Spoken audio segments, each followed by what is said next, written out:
comentaristas de esta parte del versículo. La traducción o lo que quiere decir esto es muy sencillo, hermanos. Mire, el centro de algo, o el foco de algo, o el propósito de algo, o el eje de algo, eso se llama espíritu. A eso se le llama espíritu. Por ejemplo, usted, ¿verdad? Ramón de León, para que no se enoje. Un hermano que se llame Ramón de León.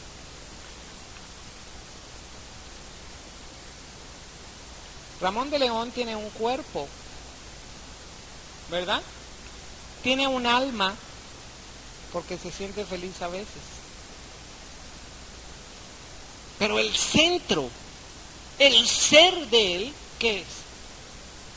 Es el espíritu, ¿verdad? Aquí está. Este es el verdadero Ramón. ¿Por qué? Porque cuando Ramón de León muera, algo va a quedar en él. Su cuerpo va a ir a la tumba, se va a deshacer su cuerpo, pero él es el espíritu, ¿verdad? El centro. Bueno, a este círculo le voy a llamar profecía.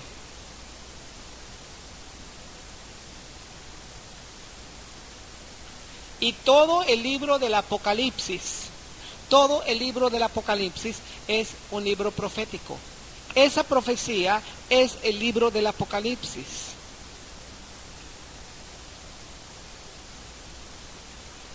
¿Sí? Bueno, el espíritu de esa profecía, o el punto central, importante, básico, el clímax de la profecía de Apocalipsis, el meollo de Apocalipsis, el propósito de Apocalipsis es el testimonio de ¿quién? De Jesús.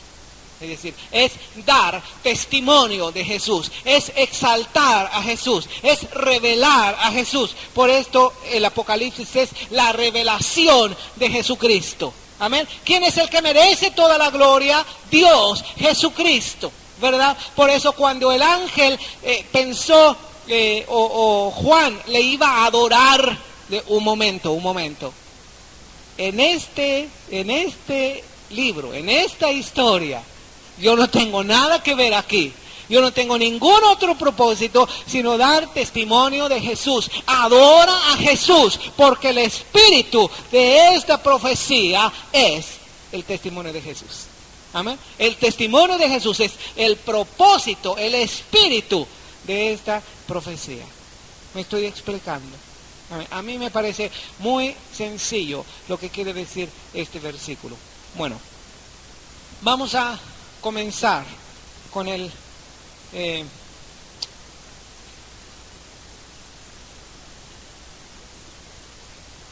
o vamos a continuar. Mira, la novia del Señor Jesucristo fue escogida desde la eternidad. Amén. La boda fue anunciada en el Antiguo Testamento. Y yo quiero que abras tu Biblia en Isaías capítulo 62, versículo 4 y 5. Isaías capítulo 62, verso 4 y verso 5, si alguien nos hace el favor de leerlo. Isaías 62, verso 4 y 5.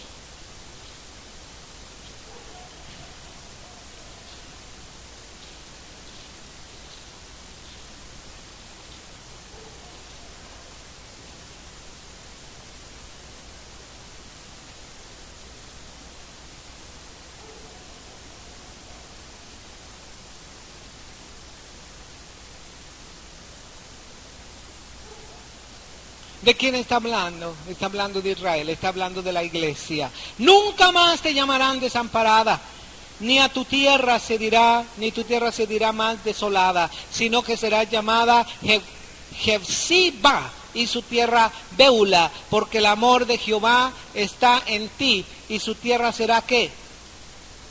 Desposada. ¿Sabes lo que quiere decir? Jefsiba. Jefsiba quiere decir mi deleite está en ella.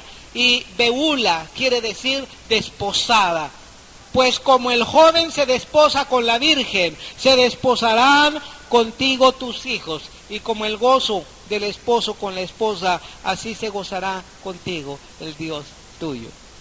Esta esposa fue escogida desde la eternidad, su boda fue anunciada en el Antiguo Testamento, no solamente Isaías anuncia esta boda. Jeremías en el capítulo 2, en el versículo 32, Jeremías 2, 32, dice así: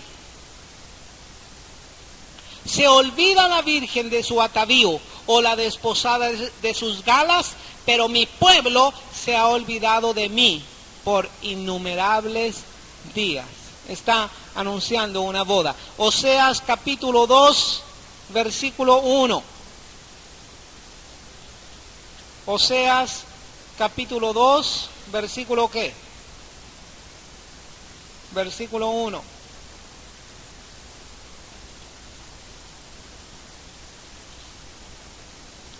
¿Lo tiene? Dice así: decidan vuestros hermanos a mí y a vuestras hermanas Ruama. Versículo 19. Vamos a leer verso 19. Y te desposaré conmigo para siempre. Te desposaré conmigo en justicia, juicio, benignidad y misericordia. Y te desposaré conmigo en fidelidad y conocerás ¿a quién? A Jehová o a Dios. Bueno, Cristo Jesús compró a su novia, pagó un precio, y ese precio fue el de su propia sangre, sirviendo en la voluntad de su Padre. Amén. Y Él se fue, ¿verdad? Él pagó el precio, pero Él se fue a preparar lugar para nosotros. Muchas moradas hay. Y si así no fuera, yo le hubiera dicho, voy pues a preparar lugar. ¿Para quién? Para vosotros. Esta es una expresión de una boda oriental. Bueno, ahora corre el intervalo de tiempo mientras la novia se alista para este gran día. Y yo quiero ilustrar ese intervalo a través de una historia. Quiero solamente narrarla. Usted más tarde lee esos capítulos en su casa, pero yo veo una historia en la Biblia que es muy parecida o está hablando acerca de ese tiempo en que la esposa se está alistando a recibir al esposo. Esta es la historia de Rebeca y del siervo de Abraham. ¿Cómo se llamaba el siervo de Abraham? ¿Cómo? Eleazar. Sí, ¿verdad? Eliezer, perdón, no Eleazar, Eliezer. Abraham tenía un hijo que estaba jovencito, tenía solamente 40 años, ¿verdad?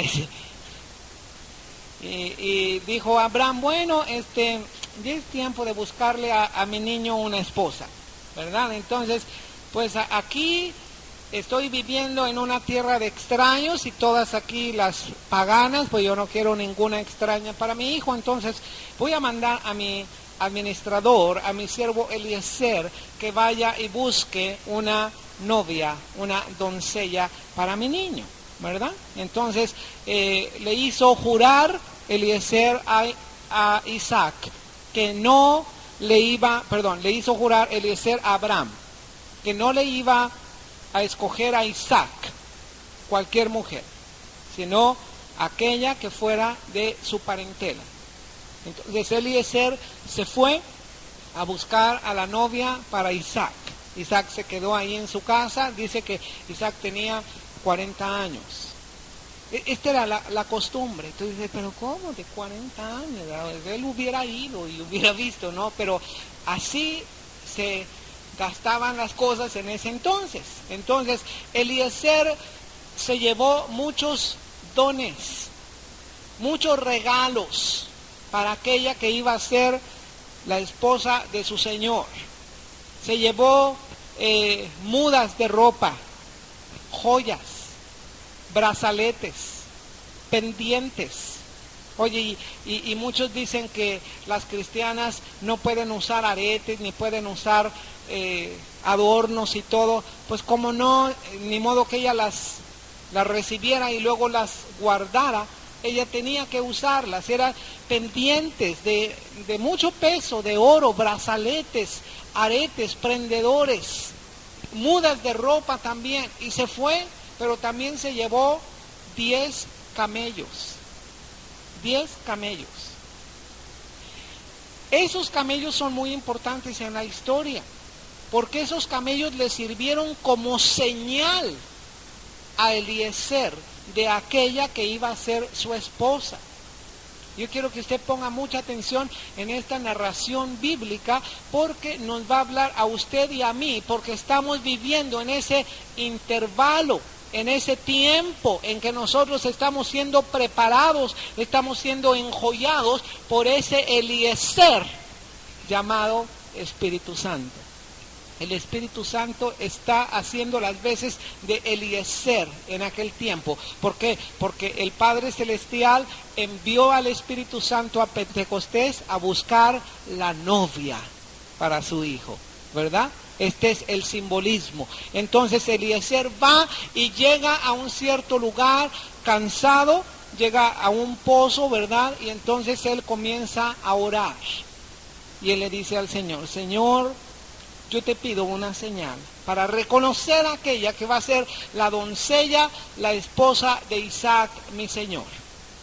Aquella doncella, dice, que yo le diga: dame de beber. Y te voy a decir que las costumbres de aquel tiempo pues eran muy diferentes a nuestras costumbres de hoy en día, ¿verdad? Porque si hoy en día va un viajero a un pueblo, ¿verdad? Y le dice: oye, dame de beber, pues te va a decir: pues ve a la tienda y cómprate un refresco, ¿verdad? O sea, yo no tengo nada contigo. Pero era la costumbre de aquel tiempo que a los viajeros se les atendía, se les servía.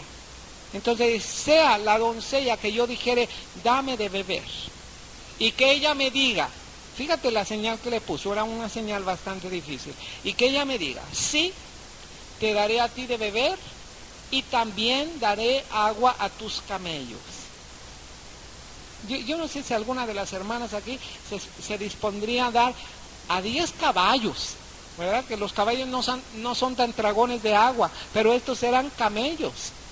Un camello traga agua, pero como tanque, ¿verdad? Ahí la guarda en su joroba, ¿verdad? Y sabes que los que conocen de camellos dan unos consejos muy especiales a aquellos que dan de beber a los camellos, porque un camello es tan astuto y tan inteligente que si la persona que les está dando de beber lo está haciendo con mala gana, el camello no deja de beber, y es de verdad, y está ahí con mala gana él, y ándale, traga, sí, calmado el camello, y se le infla una joroba y se le infla la otra joroba. Y así mismo, fíjate, Rebeca dijo: yo voy a darle agua a tus 10, eran 10, no era uno, eran 10 camellos. Rebeca fue la escogida del Señor porque ella cumplió la señal, ella estuvo dispuesta, abierta. Y sabes que esto es lo único que está esperando el Espíritu Santo de cualquiera de nosotros que somos parte de la novia del Señor Jesucristo. Disposición en el corazón, disposición en el corazón. Cuando Eliezer le dijo: dame de beber, así como el Señor Jesucristo dijo a aquella mujer, ¿verdad? Dame de beber. Bueno, Eliezer le dijo: dame de beber. Digo: sí, yo voy a dar a ti y a tus camellos también. Y Eliezer no le dijo: ay, yo te ayudo, pásame la cubeta. No, Eliezer la dejó. Así, dejó a esta muchacha que hiciera todo ese trabajo. ¿Sabes? Ella no tenía ni una manguera, ¿verdad? Para abrirle la llave solamente y llenar las cubetas. Tenía que sacar del pozo y sacar y darle, y sacar y darle. Y esto, para darle a un camello, tenía que darle con mucha alegría, para que este camello se saciara pronto. ¿Sabes una cosa? ¿Qué son los camellos en nuestras vidas? Porque en el intervalo entre el encuentro de la iglesia con el Señor Jesucristo hay camellos. Hay camellos. A veces son personas, ¿verdad? Son personas atormentadoras o situaciones de tormento, situaciones difíciles que te van a pedir agua. Y que tú les tienes que dar agua y les tienes que dar de buena gana. Porque si no les das de buena gana, perdiste, ¿verdad? Entonces tienes que darle de buena gana. Como dice, enójense, pero sin pecar. Que no se ponga el sol sobre vuestro enojo, ni deis lugar al diablo. Pero ¿sabes una cosa? Cuando ella dio de su disposición, ella dio de beber a todos los camellos, entonces ella fue elegida y fue escogida. Entonces Eliezer le dijo, bueno, ¿tú quién eres? Pues yo soy Rebeca, hija de Betuel. Pues llévame con tus papás, ¿verdad? Y entonces a Rebeca le dio vestidos, le dio joyas, la adornó, la preparó, porque no se la iba a llevar a su señor así, sin preparar, la iba a preparar para desposarla con su señor, le iba a dar vestidos de boda desde este momento. Fueron a la casa de Betuel y explicaron todo como había estado y le preguntaron a ella, ¿irás tú con este varón? Y Rebeca respondió, sí, iré. Es lo mismo que el Espíritu Santo te pregunta, ¿irás tú con ese varón? Y tú te dices, sí, iré. Entonces imagínate, una doncella no había salido de su casa, ¿verdad? Pero ya tenía al marido, con el permiso del papá, ¿verdad? Y ya se iba a ir en camino. Entonces, imagínate, toda la travesía que tenían que ir, muchos días de camino, en camello. Y quizá en los primeros momentos iba muy contenta, ay, gloria a Dios, ¿verdad? Mi esposo, aunque era un riesgo porque no sabía si era flaco, gordo, chaparro, pelón, no sabía cómo era, pero oye, pues con tanto regalo debería de ser un buen esposo, ¿verdad? Entonces comenzó a caminar en los camellos, es decir, estos camellos le sirvieron a ella, o sea, primero les dio de beber a estas circunstancias, pero todas estas circunstancias le sirvieron a ella para acercarse con el Señor. Para nosotros llegar a las bodas del Cordero, nosotros tenemos que servirnos de estos camellos. Primero, a lo mejor les tienes que dar de beber a estas circunstancias, pero tienes que llegar a montarte en ese camello, en esa situación, en esa circunstancia, y que te sirva esa situación para acercarte más con el Señor. Amén. Vamos a suponer que un camello es una necesidad económica, y tú estás pasando por una necesidad económica. Es un camello en tu vida, un camello que te está exigiendo, un camello que se presenta delante de ti, un camello que no te gusta, un camello que apesta, porque los camellos son apestosos, ¿verdad? Algo que no te gusta, no te agrada, pero entonces tú crees en el Señor y tú lo usas a Él, y tú dices, necesidad, me voy a montar en ti para llegar más cerca del Señor, porque esta necesidad va a excitar mi fe, me va a animar, me va a desafiar para que yo llegue más cerca con el Señor. Me estoy explicando. Y sabes, así lo hizo Rebeca. Y después de días de camino, la historia es hermosísima, porque aquel cuadro donde dice que Isaac se va en la tarde, ¿verdad? Tal vez a orar, o tal vez para divisar a ver si ya viene su esposa. Y de pronto ahí viene la caravana, ¿verdad? Y Rebeca pregunta a Eliezer, ¿quién es ese varón, verdad? ¿Quién es ese jovencito de 40 años? ¿Quién es? Y dice, él es Isaac, mi Señor. Entonces ella se cubre su rostro.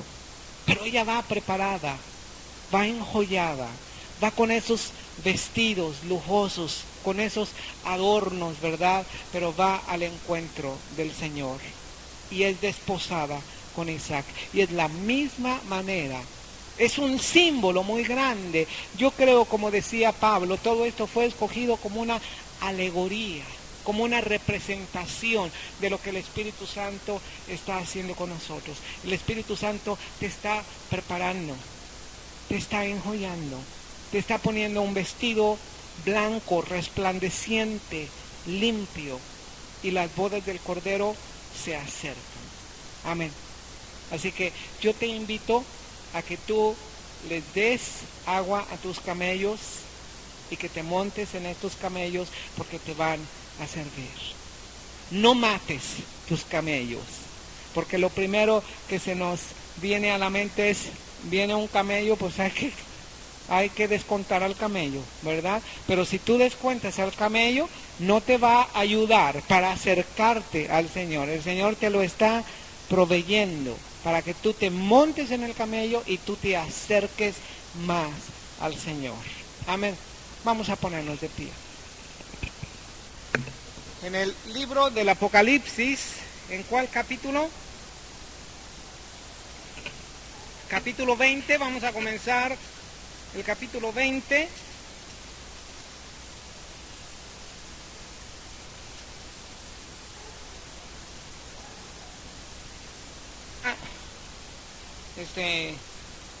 Todavía no terminamos el capítulo 19, ¿verdad? Nos faltó la 3 del Cordero. La visión número 13, la segunda venida de Cristo o Cristo viniendo en gloria. La visión número 14, el milenio. La visión número 15, cielos nuevos y tierra nueva, ¿verdad? Visión número 1, Cristo glorificado y el mensaje a las 7 iglesias. Visión número 3, los 144,000 sellados. Visión número 4, la gran multitud vestida de ropas blancas. Visión número 2, el libro de los 7 sellos. Visión número 5, yo dije, hijo de chava, si estás sabiendo todo de memoria, ya lo vi que estás sin trampa, ¿eh? No es cierto, sí se la sabe muy bien. Visión número 5, ¿cuál es? Las 7 trompetas. Visión número 8, Ramón. Clamores de victoria, lo agarramos dormido. Visión número 6, el ángel y el librito y los 2 testigos. Visión número 7, la Trinidad satánica. Visión número 9, ¿cuál? Las 2 ciegas que fueron sanadas, ¿verdad? No, las 2 cosechas, ¿verdad? Las 2 ciegas con ese. Las 2 ciegas con ese o cosechas. Visión número 10, las 7 copas. Visión número 11, la gran Babilonia. Estas son las 15 visiones que nosotros hemos aprendido en Apocalipsis, que contiene este libro de profecía. Y realmente merecen un aplauso todos. ¿Por qué no le da un aplauso a su hermano? ¿Ah, Porque, ¿sabe? Yo creo que más que nadie, el que se siente motivado de que ustedes saben todas estas visiones es su servidor, porque veo que han aprendido todo esto. Y cuando usted la sabe de memoria, sabe, es muy sencillo acordarse de todo el capítulo. Vamos a poner un ejemplo. A ver. La visión número 6, ¿cómo se titula? A ver, le vamos a preguntar a la hermana, ¿de qué se trata esa visión del ángel y el librito y los 2 testigos?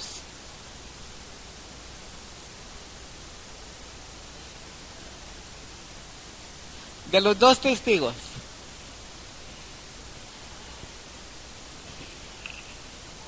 Sí. Muy bien.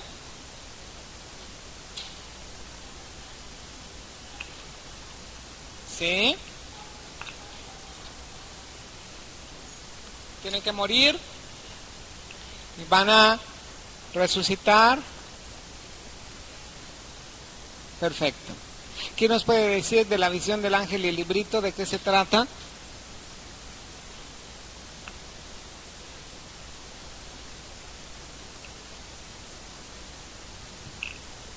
¿Sí?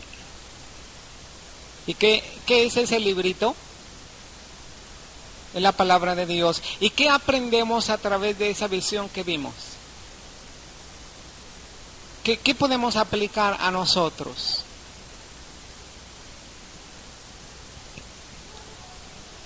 Cuando aprendemos, qué hermoso, ¿verdad? Como la ley dice, ¿cómo? Amarás a tu amigo y ¿qué? La ley dice, amarás a tu amigo y odiarás a tu enemigo. Pero yo te digo, ¿qué? Que si alguien te pega en tu mejilla derecha, ¿tú qué? Qué bonito, ¿verdad? O sea, sabe a miel eso así. Bien bonito. Si alguien te pega en tu mejilla derecha, pon la izquierda también. Ay, qué bonito, qué espiritual. Pero cuando realmente lo llevas a cabo, entonces sí te amarga el vientre, ¿verdad? De eso se trata. Bueno, vamos a continuar con la siguiente visión, la visión número 13, Cristo viniendo en gloria. Cristo viniendo en gloria, capítulo 19, versículo 11, dice así. Entonces vi, o sea, esta es otra visión. ¿Se acuerda que cada vez que se menciona la Biblia en Apocalipsis, entonces vi y luego vi, quiere decir que es una visión diferente? Por eso el libro de Apocalipsis está compuesto por 15 visiones diferentes. Entonces vi el cielo abierto, he aquí un caballo blanco. El que lo montaba se llamaba Fiel y Verdadero, y con justicia, ¿qué? Juzga y pelea. Bueno, vamos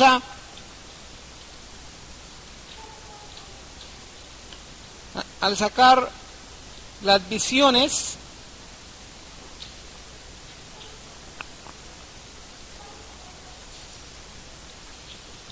aquí está.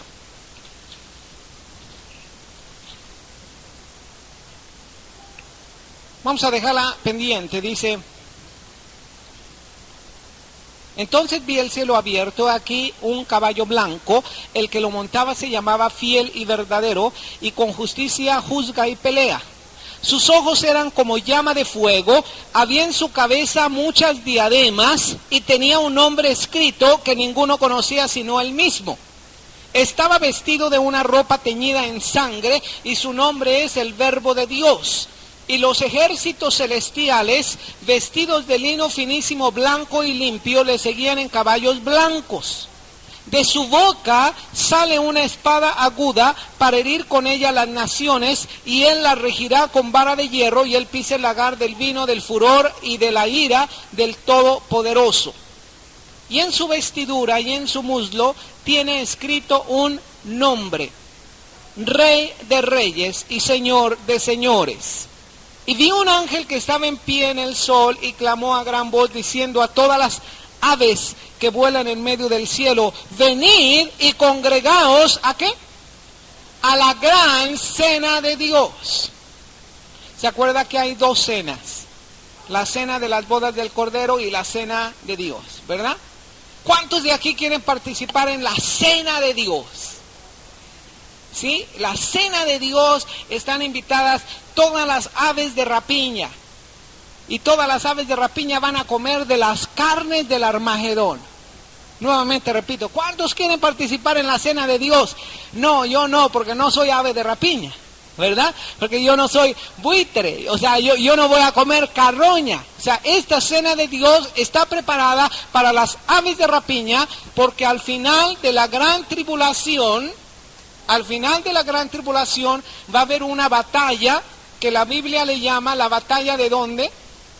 Del Armagedón, y la palabra Armagedón nosotros vimos que quería decir monte o lugar de matanza. Entonces, ¿qué es lo que sucede al final de la gran tribulación? La gran tribulación dura 7 años. Al final de la gran tribulación está el Armagedón, el monte de matanza, y ahí anticristo y falso profeta se enfrentan prácticamente en contra de Dios, y Cristo viene en este momento. Este es el versículo o el capítulo, la cita que estamos leyendo, cuando Cristo viene en gloria. Viene al final de la gran tribulación, precisamente en la batalla de este lugar llamado Armagedón. Todos aquellos que se enfrentan en contra del Señor Jesucristo mismo van a ser muertos.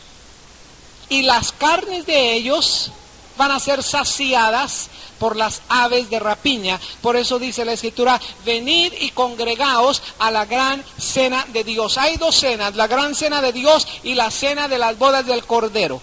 ¿Quién quiere participar en la cena de las bodas del Cordero? ¿Verdad? Ahí sí vamos a participar, porque esta va a ser más rica que esta cena, ¿verdad? La cena de aquí está preparada para las aves de rapiña.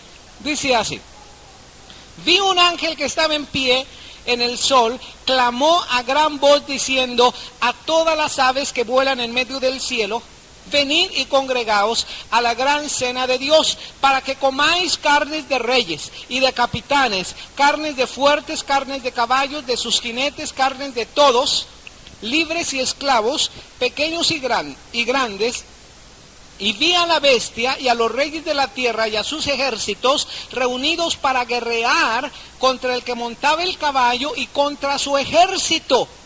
Y la bestia fue apresada, y con ella el falso profeta que había hecho delante de ella las señales con las cuales había engañado a los que recibieron la marca de la bestia, habían adorado su imagen. Estos 2, ¿quién y quién?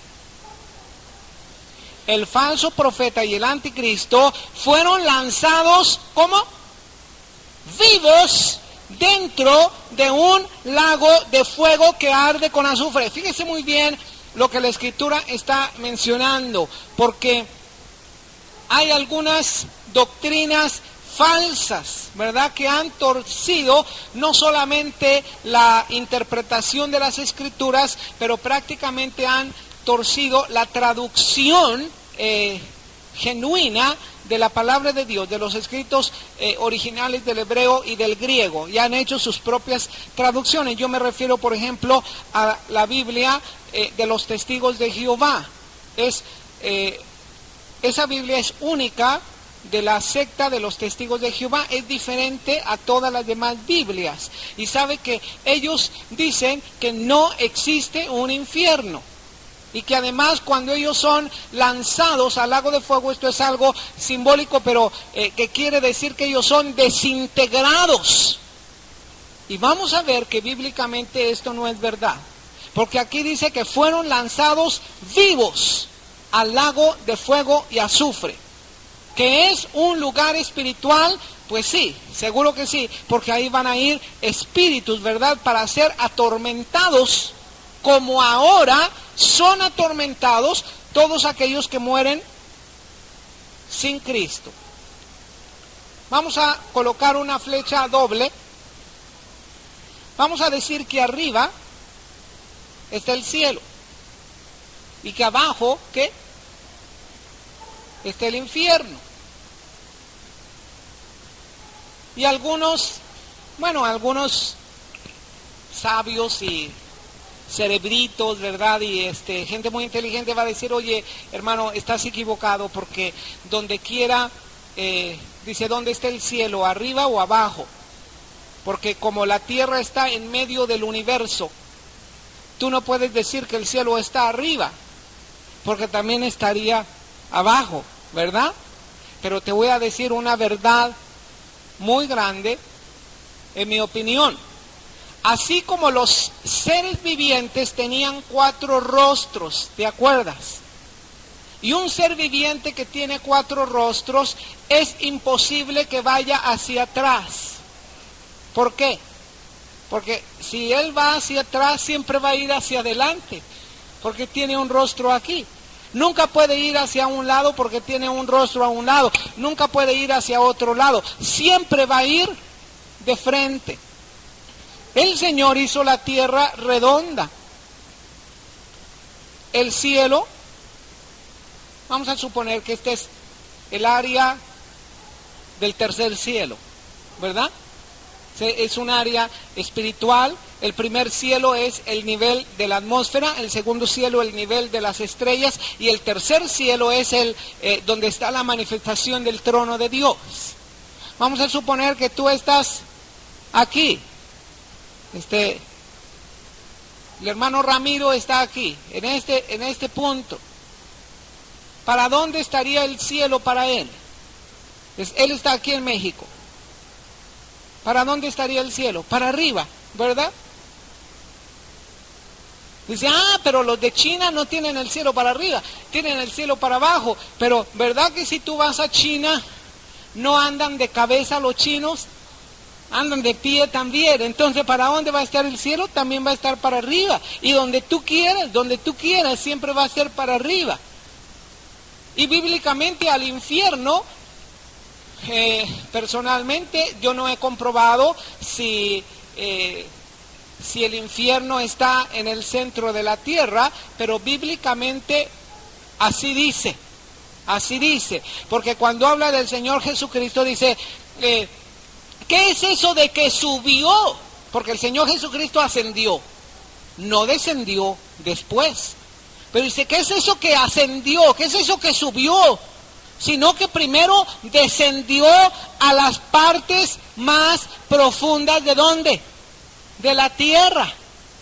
Y dice la Escritura que Él descendió aún a los mismos infiernos. Entonces, ¿dónde están los infiernos? ¿Dónde están? Están hacia abajo, ¿verdad? Están hacia abajo. Donde quiera que tú veas en la tierra, siempre va a estar hacia abajo, ¿verdad? Bueno. Toda aquella persona que muere, veamos esta doble flecha. Si muere en Cristo, dime para dónde va a ir. Va a ir para el cielo, ¿verdad? A la presencia del Señor. Pero si muere sin un Salvador, si muere en sus pecados, rechazando la salvación de Cristo, o no habiendo aceptado a Cristo, no habiendo nacido de nuevo, dime para dónde va a ir. Va a ir al infierno.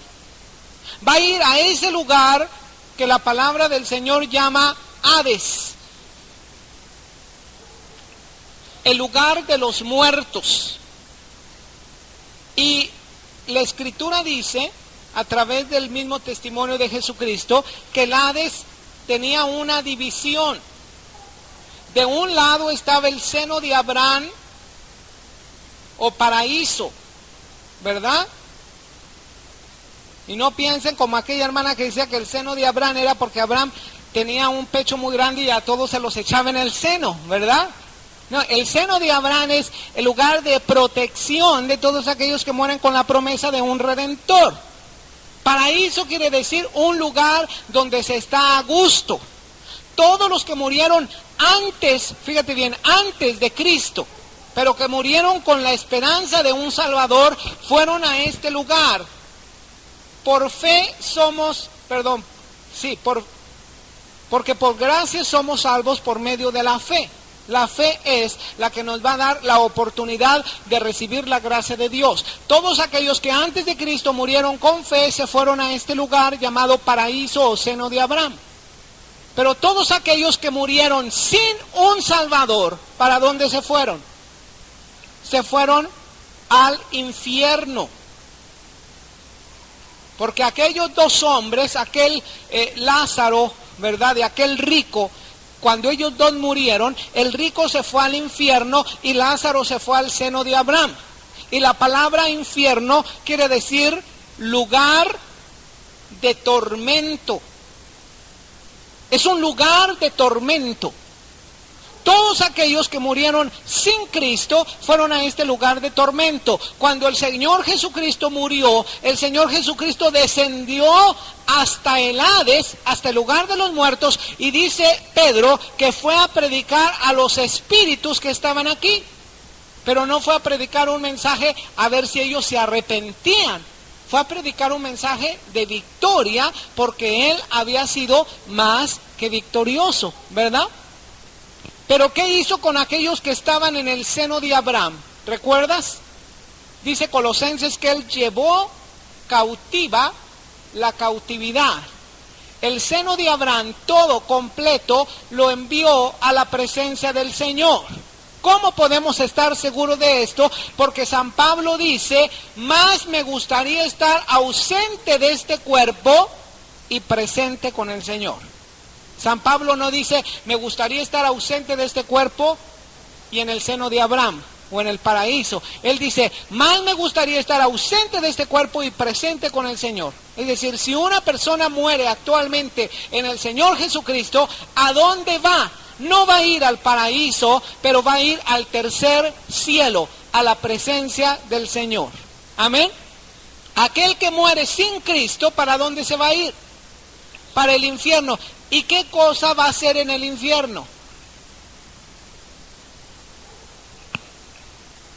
Bueno, va a ser un gran tormento, pero ¿qué está haciendo ahí en el infierno? Está esperando un juicio. Este juicio es el que vamos a ver aquí en el capítulo 20 de Apocalipsis. Es una de las visiones. El juicio que va a ocurrir después del milenio es el juicio final, el juicio ante el gran trono blanco. Y si tú te fijas, todos los que son enjuiciados ante el gran trono blanco no van a ser lanzados al infierno, van a ser lanzados ¿a dónde? Al lago de fuego y ¿qué más?